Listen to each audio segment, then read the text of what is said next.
Have you ever had that feeling that you're just faking it? You know, that sense that any minute now someone's going to figure you out and expose you as a total fraud who doesn't deserve any of your success? Well, if that sounds familiar, you are definitely not alone. Today we're going to unpack this super common but really misunderstood feeling we call imposter syndrome. And if you think this is just something for people who are new to their jobs, get this. That's a quote from Michelle Obama. I mean, come on. It's such a powerful reality check that this feeling, this sense of being an imposter, it can stick with you no matter how much you achieve. It really just shows you how deeply human this whole thing is. All right, so let's get a little more formal for a second. Let's move past just the feeling and look at what psychologists are actually talking about when they use the term imposter syndrome. So the official term, coined way back in 1978 by two psychologists, is imposter phenomenon. And here is the absolute key. This isn't about people who aren't successful. It's the exact opposite. It's specifically about high achievers who, even with all the proof in the world, just can't seem to own their success. They chalk it up to luck or timing or think someone made a mistake, and they live with this constant nagging fear that they're about to be found out. Okay, but what does the actual science say about who feels this way and why? Let's dive into the data, because a huge new analysis has uncovered some really interesting stuff. So, researchers recently pulled off a massive meta-analysis. Now, what that means is they basically did a study of other studies. They took the results from over 100 different pieces of research and combined them all to get the clearest, most accurate picture possible. And after they crunched all those numbers from all those studies, one finding came through loud and clear. Pretty much across the board, women consistently report higher levels of these imposter feelings than men do.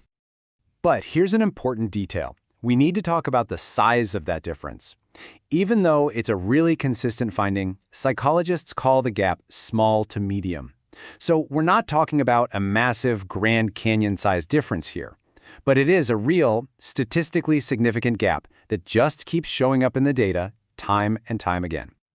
And it gets even more complex. This gender gap, it isn't the same everywhere you look. For instance, the difference is smaller in the business world than it is in academia. And if you look at it geographically, the gap is actually smaller in Asia than it is in North America and Europe. So what does that tell us?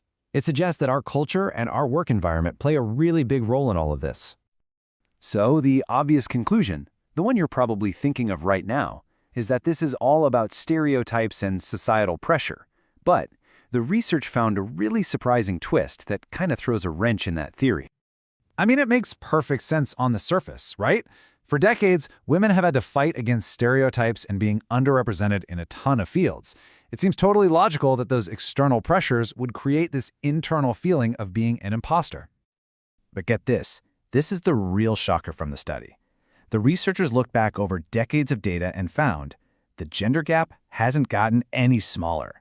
Just think about that for a second. Society has changed so much. Women's representation in fields like medicine and law has skyrocketed, and yet this gap and imposter feelings has just stayed the same. It's just stubbornly there, which means the cause has to be way more complicated than just stereotypes. Now, this isn't just some interesting thing for psychologists to debate. This feeling has real, tangible costs. It directly impacts people's careers. Let's talk about why this matters so much. Yeah, that feeling of being a fraud, it doesn't just stay inside your head. The research shows a clear, direct line connecting how intensely you feel like an imposter to what actually happens to you at work. And the connection is pretty straightforward. The more you feel like an imposter, the more your career outcomes tend to suffer.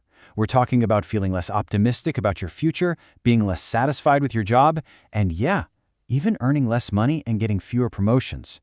It's almost like an invisible handbrake on your career, holding you back from what you're actually capable of. So what are we supposed to do with all this? Well, there's a fantastic story that comes from a really unlikely place, a kid's paddling pool, and it offers a whole new way of looking at this. So the story is about a graduate student at Harvard, and like you can imagine, she was completely overwhelmed. Surrounded by what she saw as total geniuses, she was just terrified that one day they'd all realize she was the one admissions mistake they'd made.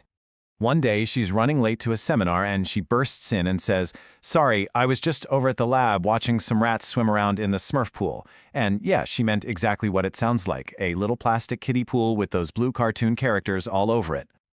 But her professor, not wanting to look like he's out of the loop, he just nods seriously and asks, "Ah yes, Smurf's work. How is that going?" And then it gets even better. One of her classmates chimes in, "Oh yes, I read his latest paper." And one by one, this entire room full of brilliant people starts pretending they're totally familiar with the research of a completely made-up scientist named Dr. Smurf. And in that one moment, it just clicks for her. It hits her like a ton of bricks. She realizes, oh my God, I'm not the only one faking it. In this room full of Harvard's best and brightest, everybody was playing the part. Everybody was trying to look like they knew exactly what was going on. And that just leaves us with this huge final question, right? If everybody feels like they're faking it sometimes, from a grad student all the way up to Michelle Obama, and if even the absolute experts are pretending to know things they don't, well, then maybe that feeling isn't a sign that you're a fraud. Maybe it's just a sign that you're human, which makes you wonder, what does being qualified even really mean anyway?